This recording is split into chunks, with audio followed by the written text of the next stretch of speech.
Hello, Dallas Cowboys Nation. Welcome to Cowboys Blog. I'm John Madden, and now let's get to today's topic. Highway?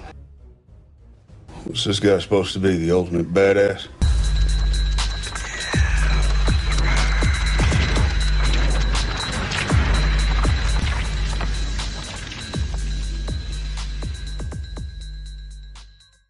Hey, what's up, everybody? Today we want to talk about the news of the year. Micah Parsons says, trade me. He wants out of Dallas. This is serious. Cab mode time. All right. We're in cab mode time. This is the most serious topic of the year, of the off season, and we're going to talk about it. All right. So we all know that Micah Parsons has been sitting out of training camp, trying to negotiate, trying to get himself a new contract. According to him, he's put out some screenshots of what has been going on. There have been no talks. There have been no negotiating. Everything has just been, just sitting there. You know what I mean? And he's mainly talking to Stephen Jones here on this, and formally requested to be traded from the Cowboys, specifically towards Stephen Jones. So he wants out of here. He wants a new deal, and he wants to be traded. All right. So the ball is in the Cowboys' court. What do they do? All right. We're going to talk about all the options here. What's on the table? What will likely happen, and what can happen? Okay. So we're going to do a deep dive on the Micah Parsons drama. All right. So before we get started, hit like, hit share, hit subscribe, and hit the bell for the notifications so you get the latest news here from Cowboys Blog. All right. So do you, as a Cowboys fan, have confidence in the Cowboys getting value from Micah Parsons? All right. That's the first question. That's the first thing that hits me is no. These guys have gotten ripped off time and time again ever since Jimmy has left. They have. They haven't won any trades. They've been neutral. They've lost some. They've bumbled some big time. But they have never really won huge in a trade where you can say, man, we got value. We got picks. We did this and that. It's been a nightmare, to be quite honest. These guys are still trying to figure out how to operate a front office of a professional sports multi-billion-dollar franchise. It's whack-a-mole. We're gonna try this, this goes all the way back after Switzer left here. We're gonna bring in the West Coast offense. We're gonna hire Bruce Coslett, and then we're gonna bring in this guy, and then we're gonna go back to Dave Campo, and I mean, it's just been like. They just don't know what they're doing. They haven't been knowing what they're doing. So I have my concerns as far as the trade, as far as like these guys getting value. I think you have, as far as like what you should be able to get for him, you have to look at the most recent blockbuster type of trade for an edge rusher, a beast. And that would be Khalil Mack a few years ago. John Gruden decided to trade him and get picks for him. And then they got multiple picks. Right? They got multiple picks. And that's kind of what the framework would be, But we're talking about Dallas here. What would these guys do? How would they fumble this? Because they will. Are you going to get 2 first-round picks? Probably not. Honestly, you should, but they probably won't. They'll probably maybe get 1. And then they'll get some other... some seconds and thirds, and maybe some other positional player, something like this. Maybe another DB, maybe a defensive tackle that everybody's been yearning for. You know what I mean? So, it is a scary proposition here. Now, when you're looking at the Cowboys and Micah Parsons is under contract this year. So it will ultimately be up to him. If the Cowboys don't budge on this and say, we're not going to trade you, report, or you're going to be fined and start losing hundreds of thousands of millions of dollars each game check. Does Micah want to go that route? You know what I mean? Or or Micah can, say that he's injured, lower back, do they drag this out to the trade deadline? We're talking early November, the trade deadline, right? So what is the plan there? So that's an option for the Cowboys. They can just stay pat and say, you're under contract, buddy. You either show up here and play, or you're gonna start getting fined millions of dollars, and that sort of thing. Or the other thing could be here is the Cowboys acquiesce to Micah Parsons' trade requests, and they do start negotiating they do start taking phone calls. Now, this is what we need to talk about. Now, if you're talking about, and this is a logical way to do it, you know what I mean? This is the smart way to do it, to get maximum trade value. And this is something that Jimmy Johnson was a wizard at. All right. Take a look at these teams here.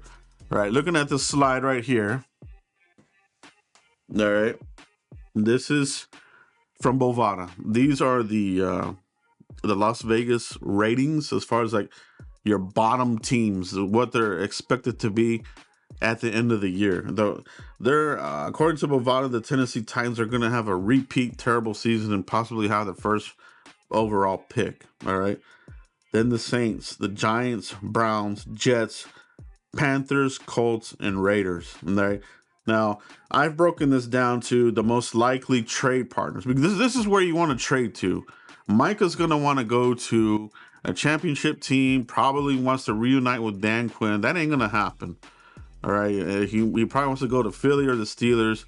We're not going to trade him in the division. You know what I mean?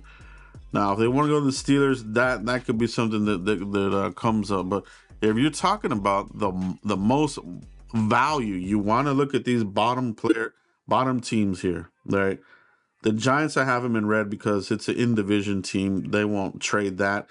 Plus, I don't see the Giants being that terrible. They have several good quarterbacks there in place. They have a decent defense. All right. You also have to take into account, if you add Micah Parsons to one of these teams, it's going to boost them in some sort of way, unless they are just a very bad, terrible team. All right, so we're going to look at the next tier here. The teams in yellow. I do not expect the Titans to repeat as the worst team in the league. I do think they will be in the top 10 worst teams, maybe even top 5 as well. Colts, their quarterback is injury prone, so they're in trouble there with moving the offense. So that's a possibility. The Jets, Fields, he's injured, but they do have Aaron Glenn, the new coach there. They should improve there a bit. I don't expect them to be in the top 3, Now, they could be in the top 10. I do expect them to improve somewhat. The Raiders, Geno Smith, you've got the new coach there, a championship caliber.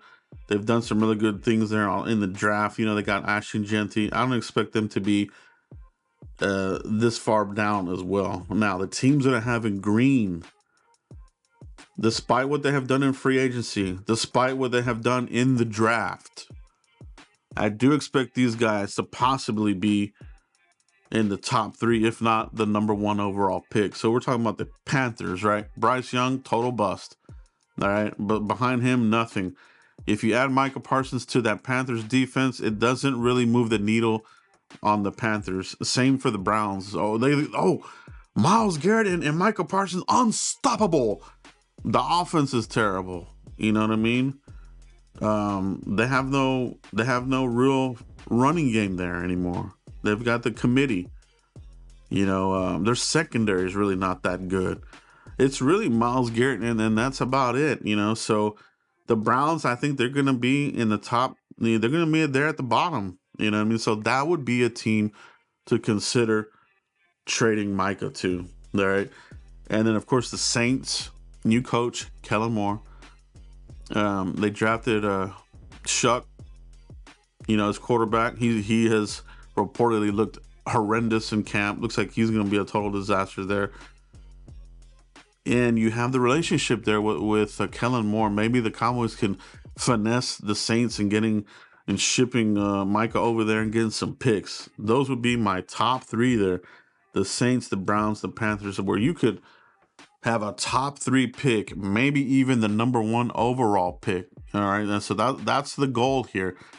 So with that pick is important. What do the Cowboys do? Does Arch Manning come out of the draft? Do the Cowboys and Arch Manning Sr. have a conversation like, hey, your son needs to come out. We have the number 1 overall pick. We are going to draft him. So tell him to come out in the draft. So if that's the case, I think that move happens. And yes, and that is despite having Dak Prescott under this gargantuan contract. The Cowboys are, if they do move Micah Parsons, this could be a hint as far as like a new thinking for the Cowboys. It's just another experiment. These guys have been experimenting since Jimmy left. They really don't know what they're doing. So those are the top teams there. You don't really want to trade Micah to contenders because then your picks are going to be, at the back of the first round. You know what I mean? And that does you no good. So you have to look at these bottom tier teams when trading, and that's what Jimmy did. Maximize the trade value. All right, so I went ahead here and also punched in some numbers here into the AI machine, and I also asked it, this is what I asked the AI to see, do a deep dive.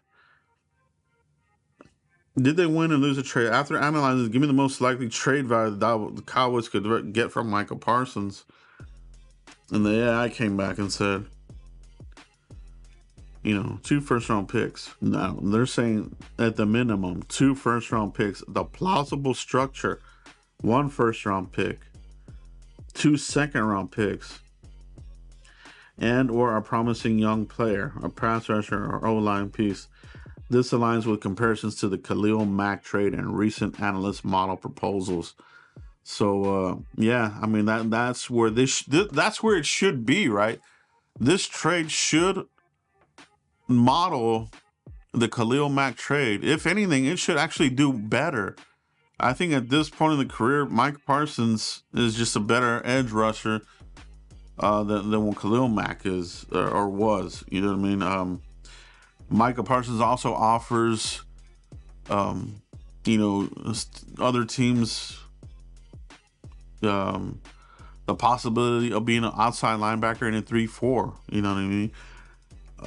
But you do want to focus on those bottom teams. But at the end of the day, the Cowboys, who knows, bro? Guys, let me know what you think about this and what's going on here. Are you surprised by this? You know what I mean? And how are the players looking at this? This is what I mentioned weeks ago when all this culture talk was talked about. Like, yeah, Coach Schottenheimer can change the culture, but it is a subculture. You still have this corrupt, just crap, junkety culture here of the front office that really ultimately supersedes and overrides all the hard work. So the players are looking at this like, man, this is how they're treating this dude. Like, how motivated can you actually be? So it's a terrible look, bro. I mean, and they've been doing this every year, and now I think a player has actually said, I'm gonna call your bluff. I'm going to request a trade here, and I think that's what Micah Parsons has done here. He's calling the bluff here, like, hey, are you in fact going to give me a new deal or not? If not, trade me. And that he has formally asked for a trade. So, guys, how do you think this works out? How do you think this ends? If it's a trade, give me the trade value. Do the Cowboys get 2 first-round picks? Do they get 1 first-round pick? Do they get 2 seconds and a couple of thirds and a player? You know what I mean? Like, let me know how you feel the Cowboys are going to do in a possible potential trade with Micah Parsons. Let me know in the comments. Hit that bell for the notification, guys. It helps out the channel immensely. And I'll see you for the next for the next video. Peace. Yeah, old school, baby.